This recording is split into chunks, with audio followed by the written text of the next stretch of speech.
sommes réunis au nom du Père et du Fils et du Saint-Esprit. Amen. Sur la route qui nous conduit vers Pâques, que la paix du Seigneur soit toujours avec vous. Jésus n'a pas condamné la femme adultère. Mettons en lui notre confiance et accueillons son pardon.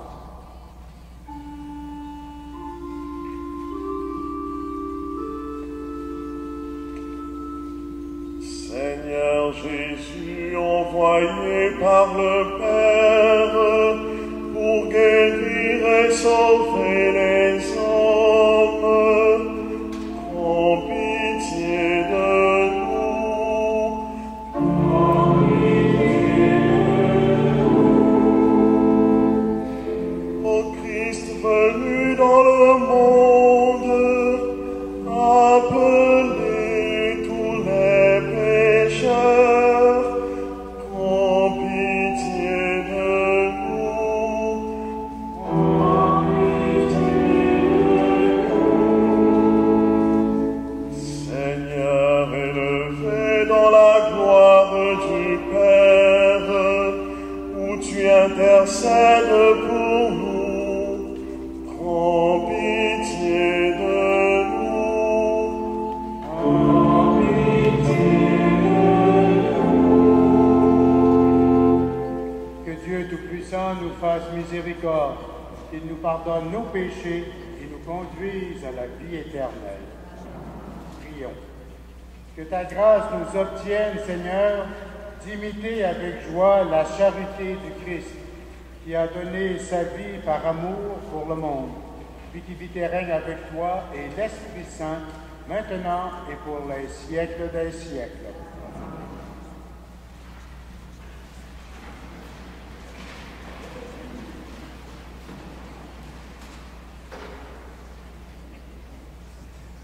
Lecture du livre d'Isaïe.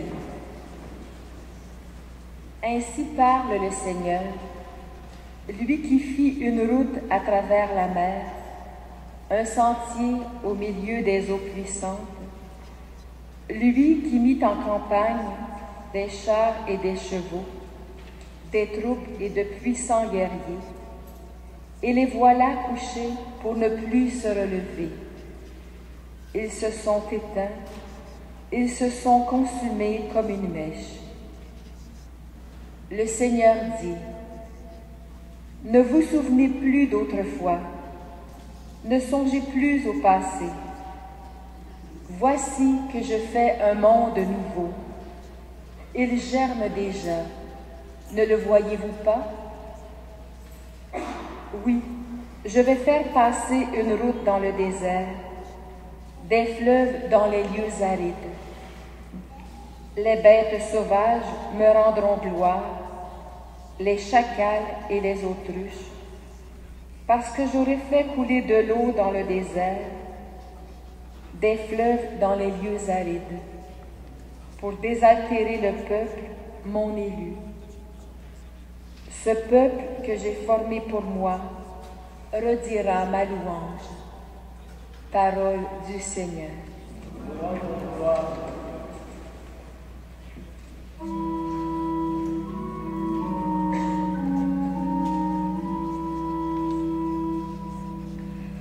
Pitié pour moi, mon Dieu, dans ton amour. Selon ta grande miséricorde, efface mon péché. Pitié pour moi, pitié pour moi. Lave-moi tout entier de ma faute, purifie-moi de mon offense.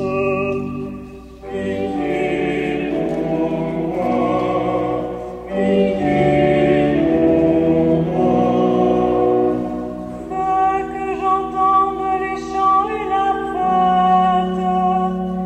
Ils danseront les eaux que tu broyais. Purifie-moi, purifie-moi.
Lecture de la lettre de saint Paul apôtre aux Philippiens.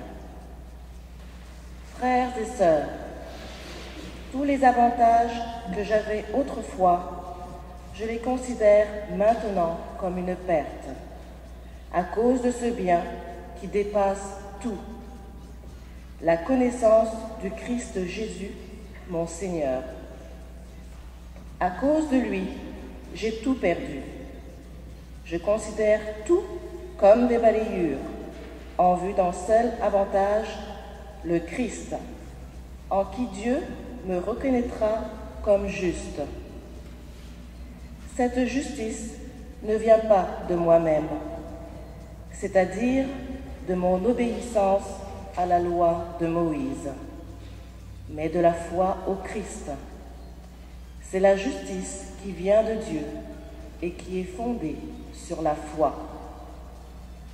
Il s'agit de connaître le Christ, d'éprouver la puissance de sa résurrection et de communier aux souffrances de sa passion, en reproduisant en moi sa mort, dans l'espoir de parvenir, moi aussi, à ressusciter d'entre les morts.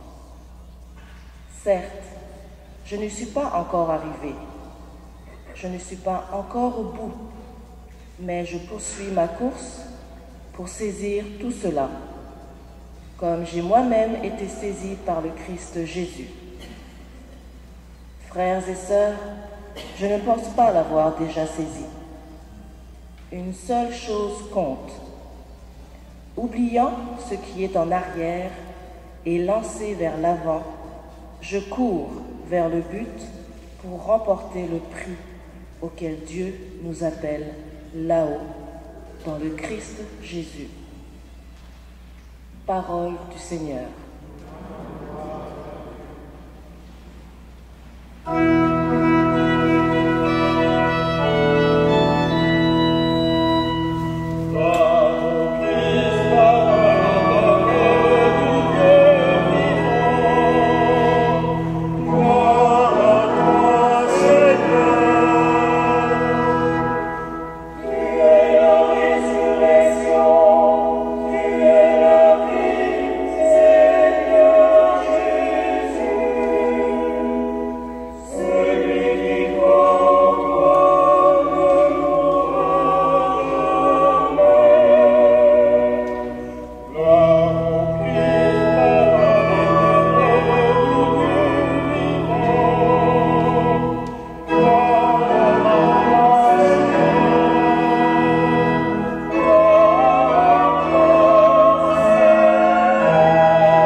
Avec vous.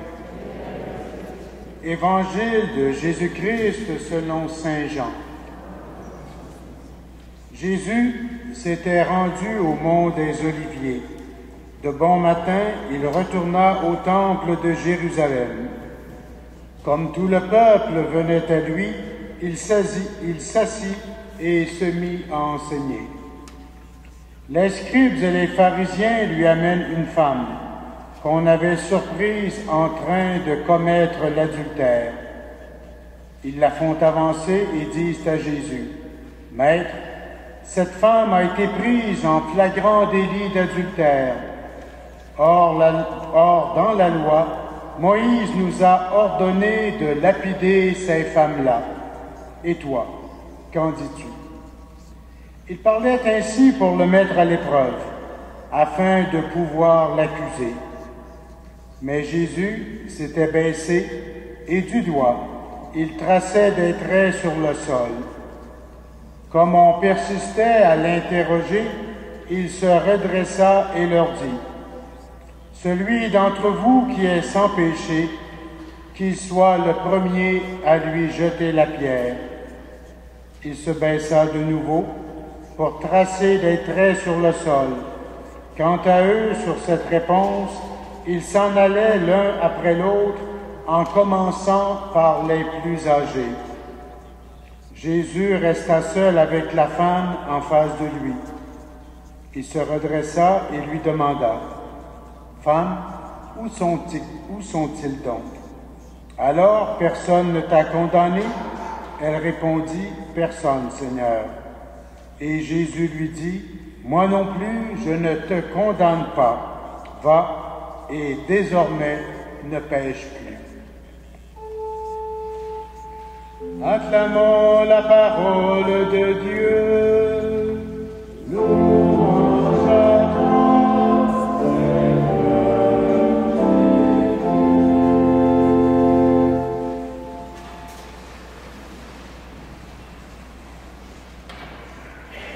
Les trois lectures que nous venons d'entendre ce matin nous ouvrent une route de salut.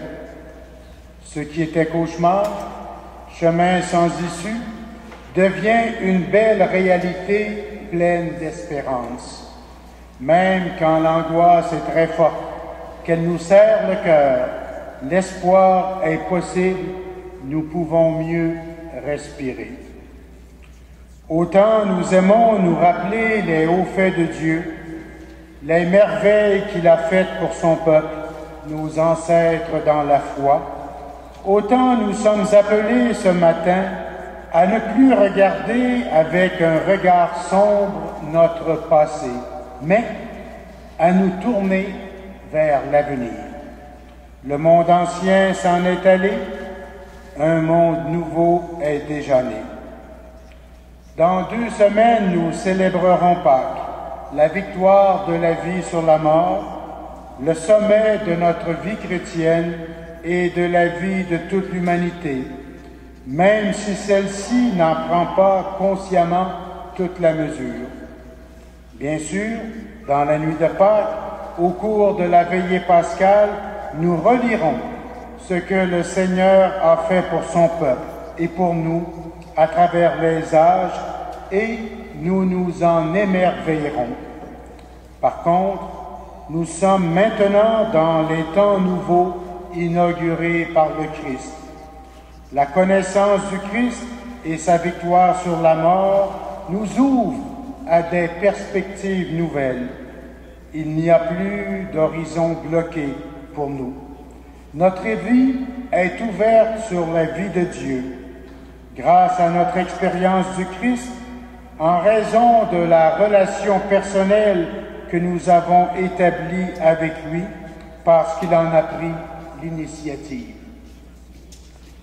La page d'Évangile que nous venons d'entendre est forte, elle est puissante, je dirais même qu'elle est aussi profondément émouvante. On tend un piège à Jésus.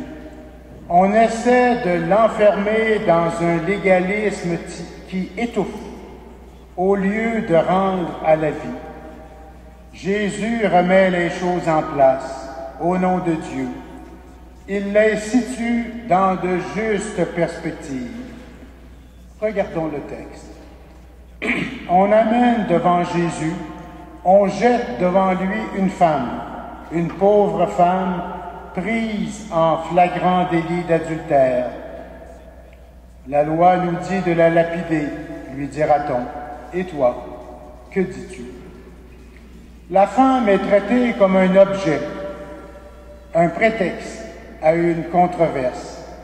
Sa situation sert de prétexte aux scribes et aux pharisiens pour tendre un piège à Jésus et ainsi avoir une raison pour la faire condamner. La femme adultère n'est pas traitée comme un être humain. On ne l'interroge même pas. Elle ne peut se défendre, expliquer son cas. La loi est claire, la loi a statué, elle doit mourir par lapidation.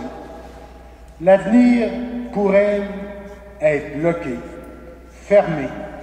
Il n'y a pas d'issue autre que celui de la mort via un supplice atroce. Les pharisiens et les scribes diront qu'elle a été prise en flagrant délit d'adultère. Si c'était flagrant, ce cas d'adultère, où est l'homme? Où est son compagnon coupable, puisqu'il faut être 2 pour commettre ce crime? Durant la présentation de l'accusé, Jésus se contente de tracer des traits sur le sol. On insiste. On veut savoir ce que Jésus pense de la chose. On veut le mettre à l'épreuve, nous dit l'Évangile.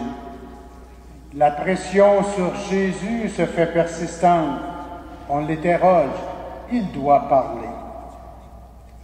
Jésus se redresse et dit, « Celui d'entre vous qui est sans péché, qu'il soit le premier à lui jeter la pierre. » Et il se remet à écrire sur le sol.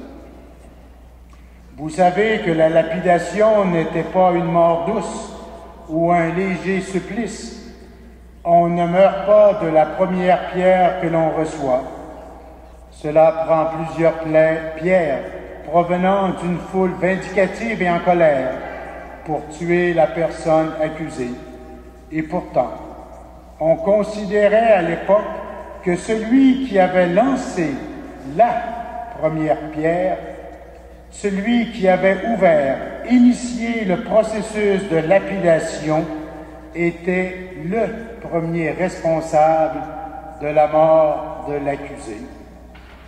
Jésus dira que celui qui est sans péché jette la première pierre. Il renvoie ainsi chacune des personnes de la foule à sa propre responsabilité, à sa conscience. Qui est sans péché? Il y a le péché d'adultère, comme il y a aussi toutes sortes d'autres péchés. Qui est sans péché? Jésus ne dit pas qu'il n'y a rien là dans l'adultère de la femme. L'adultère est grave à nos yeux et à ceux de Dieu. C'est un péché. La tradition chrétienne, depuis plus de 2000 ans, s'est interrogée pour savoir ce que Jésus avait bien pu écrire avec son doigt sur le sol. On a donné plusieurs interprétations. Écrivait-il la liste des différents péchés? Les noms des différents pécheurs devant lui, prêts à lapider la pauvre femme pécheresse?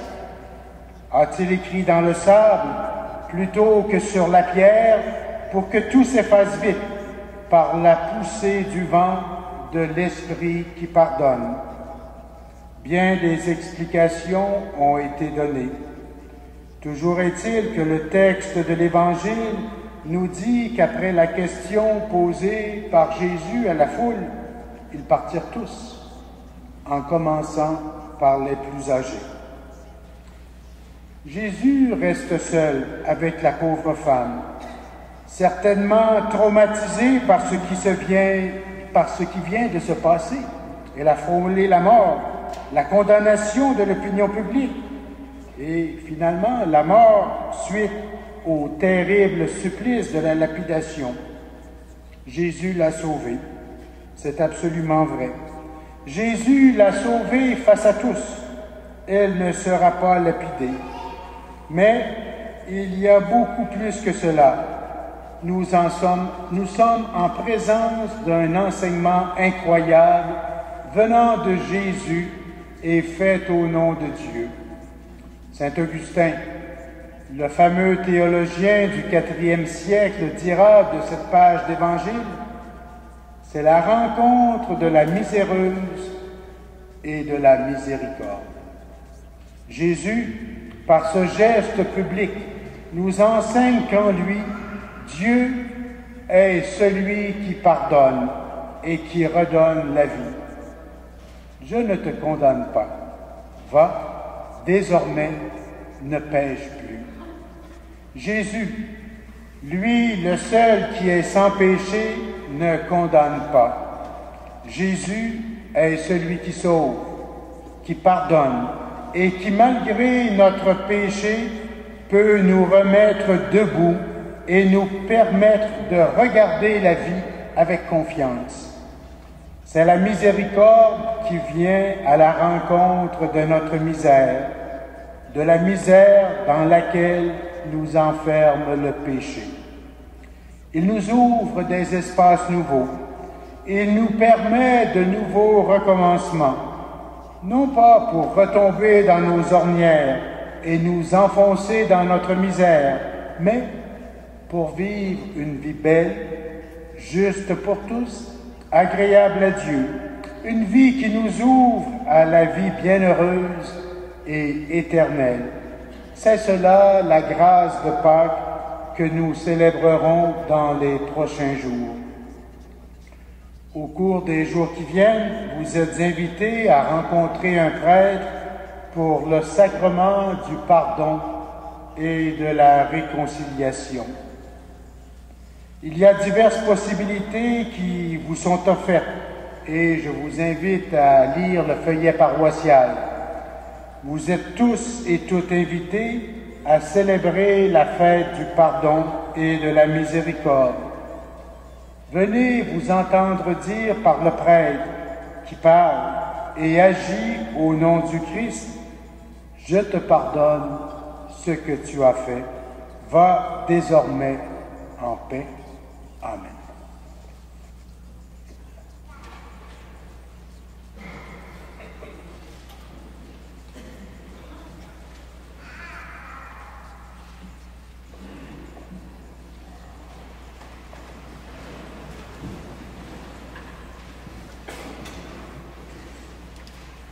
Avec fierté, chantons notre foi. Je crois en Dieu, le Père Tout-Puissant, Créateur du ciel et de la terre. Je crois en Jésus-Christ, son Fils unique, notre Seigneur, qui a été conçu du Saint-Esprit.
Préparer un avenir meilleur, notre espérance est toute renouvelée. Avec confiance, présentons-lui nos demandes.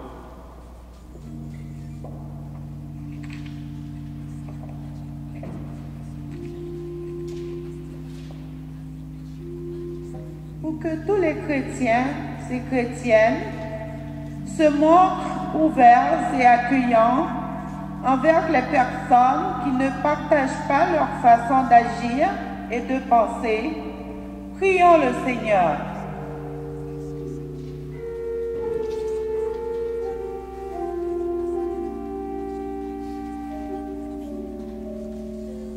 Pour les personnes qui vivent de profondes déceptions à la suite d'un échec dans leurs amours ou leur travail, prions le Seigneur.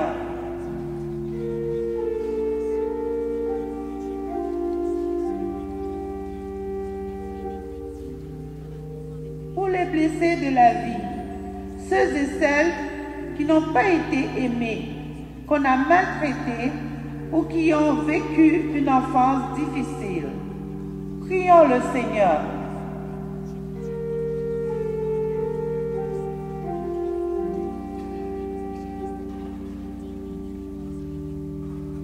pour les bénévoles qui se dévouent dans les organismes communautaires, apportant de l'aide et un peu d'espoir aux personnes démunies et découragées. Prions le Seigneur.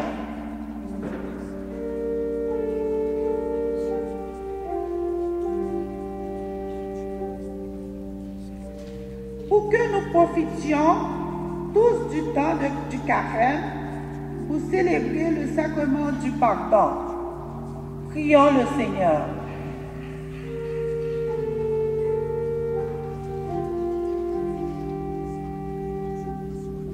Dieu notre Père, ton amour généreux transforme notre misère en grâce. Viens à notre secours et soutiens notre marche vers l'avenir que tu nous as préparé en Jésus ton Fils, qui règne avec toi pour les siècles des siècles. Amen.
Frères et sœurs, prions ensemble au moment d'offrir le sacrifice de toute l'Église.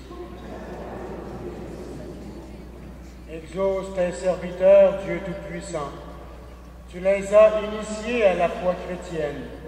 Qu'ils soient purifiés par ce sacrifice, par Jésus-Christ, ton Fils, notre Seigneur et notre Dieu, lui qui vit et règne avec toi dans l'unité du Saint-Esprit, maintenant et pour les siècles des siècles.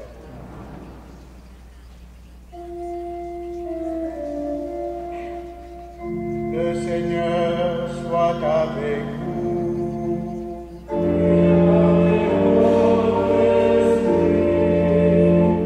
Élevons notre cœur.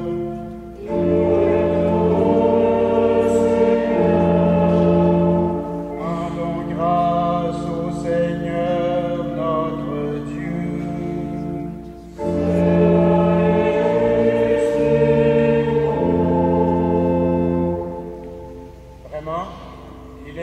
juste et bon de te rendre gloire, de t'offrir notre action de grâce toujours et en tout lieu.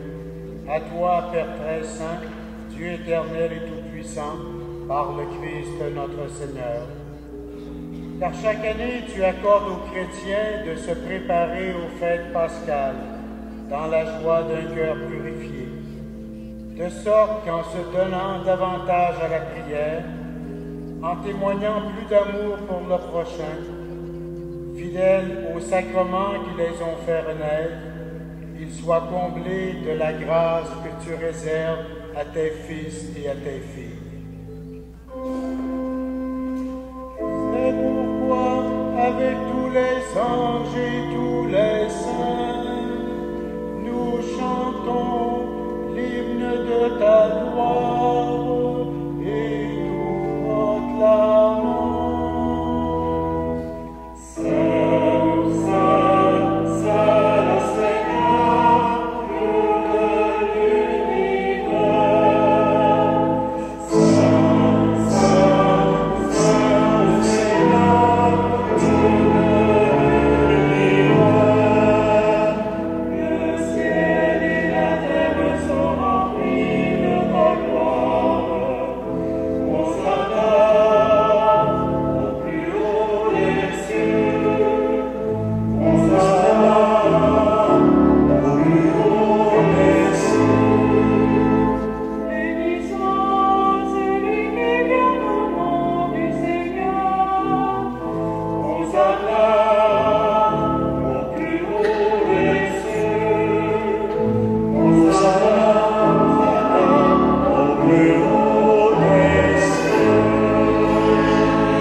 Il est le chemin par où nous arrive la véritable paix. Alors que nous étions loin de toi, Dieu notre Père, c'est par lui que tu nous as fait revenir. C'est lui, ton propre Fils, qui a été livré au pouvoir des hommes, afin que nous soyons, par sa mort, en paix avec toi et entre nous. Aussi pouvons-nous maintenant célébrer en reconnaissance le mystère de cette réconciliation qu'il nous a lui-même obtenue.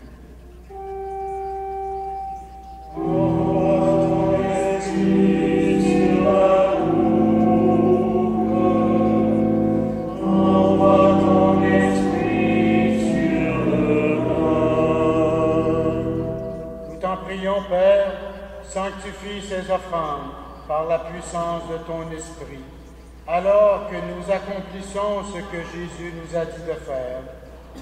Au cours du repas qu'il partageait avec ses disciples, avant de s'offrir à toi pour notre libération, il prit le pain en te rendant grâce. Il le rompit de ses propres mains et le donna aux disciples en leur disant: Prenez et mangez-en tous, ceci est mon corps livré pour vous.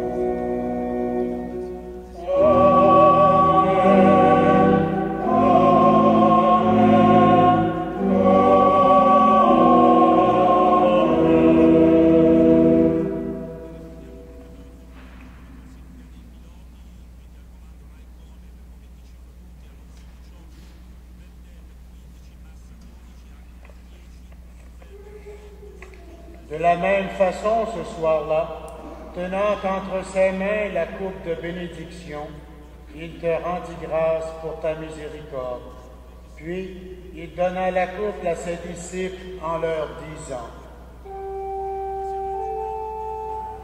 Prenez et buvez-en tous, car ceci est la coupe de mon sang, le sang de l'alliance nouvelle et éternelle, qui sera versé pour vous et pour la multitude, en rémission des péchés. Et cela en mémoire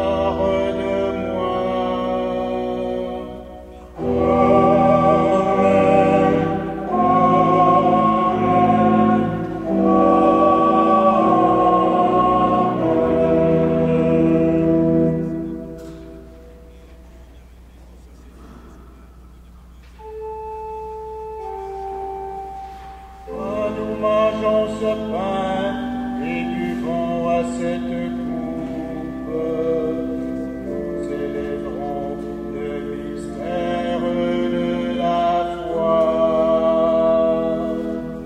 Nous rappelons ta mort, Seigneur ressuscité. Nous attendons ta venue.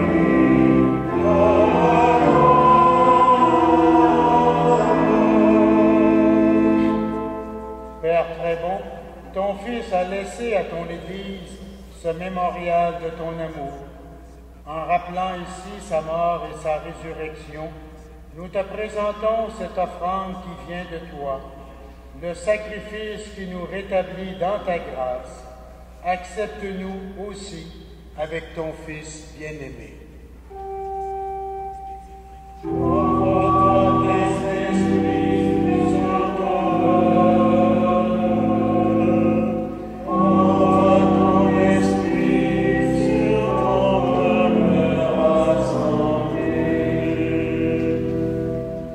Donne-nous dans ce repas ton Esprit Saint, qu'il fasse disparaître les causes de nos divisions, qu'il nous établisse dans une charité plus grande, en communion avec le pape François, notre évêque Christian, le collège épiscopal et ton peuple tout entier. Fais de ton Église en ce monde le signe visible de l'unité et la servante de la paix. Souviens-toi de nos frères et de nos sœurs qui nous ont quittés, et particulièrement de M. Marcel Bilodeau. Et comme tu nous rassembles ici dans la communion de la Mère de Dieu, l'Immaculée Conception, et de tous les saints du ciel, autour de la table de ton Christ, daigne rassembler au jour les hommes et les femmes de tout pays et de toute langue, de toute race et de toute culture, au banquet de ton royaume. Alors, nous pourrons célébrer l'unité enfin accomplie et la paix définitivement acquise par Jésus le Christ notre Seigneur. Par lui, avec lui et en lui, à toi Dieu le Père Tout-Puissant, dans l'unité du Saint-Esprit, tout honneur et toute gloire pour les siècles des siècles. Amen, amen,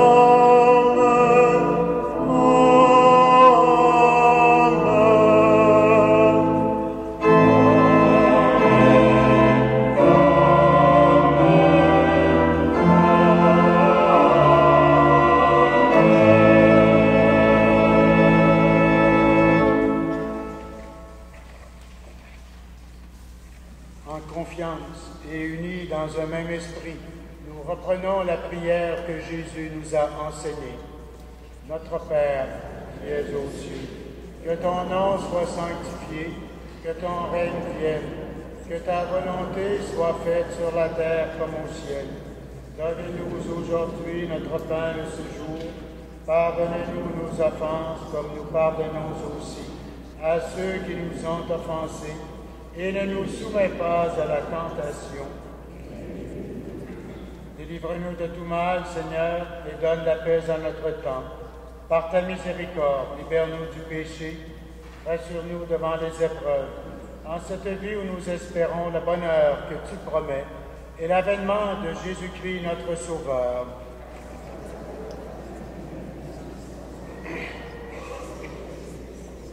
Seigneur Jésus-Christ, tu as dit à tes apôtres, je vous laisse la paix, je vous donne ma paix.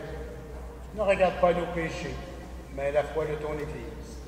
Pour que ta volonté s'accomplisse, donne-lui toujours cette paix et conduis-la vers l'unité parfaite, toi qui vis et règnes pour les siècles des siècles. Que la paix du Seigneur soit toujours avec vous.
Voici l'agneau de Dieu, celui qui enlève le péché du monde. Seigneur, je ne suis pas digne de te recevoir, mais dis seulement une parole et je serai guéri. Que le corps et le sang du Christ nous gardent pour la vie éternelle.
Dans le feuillet, vous trouverez toutes les heures des différentes célébrations de la Semaine Sainte.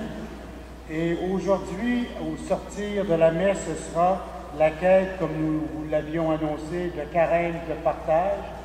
Et tout cet argent-là va à l'Église catholique canadienne et c'est pour subventionner des projets de développement dans les pays en voie de développement. Et l'Église canadienne fait ça en notre nom à nous. Et c'est notre contribution dans le cadre du carême de partage. Vous avez aussi, pour ceux qui veulent un reçu d'impôt, des enveloppes que ceux qui ramasseront l'argent vous pourront vous donner. Et si vous n'avez pas l'argent avec vous, vous pouvez emmener l'enveloppe et la mettre dans la caisse de dimanche prochain. On va attendre 15 jours avant d'envoyer les sommes qu'on aura récoltées. Prions le Seigneur. Accorde-nous, Dieu Tout-Puissant, d'être toujours comptés parmi les membres du Christ, nous qui communions à son corps et à son sang, lui qui vit et règne avec toi et l'Esprit Saint, maintenant et pour les siècles des siècles. Le Seigneur soit avec vous. Que Dieu Tout-Puissant vous bénisse, lui qui est Père, Fils et Esprit Saint. Bon dimanche, bonne semaine, allez dans la paix du Christ.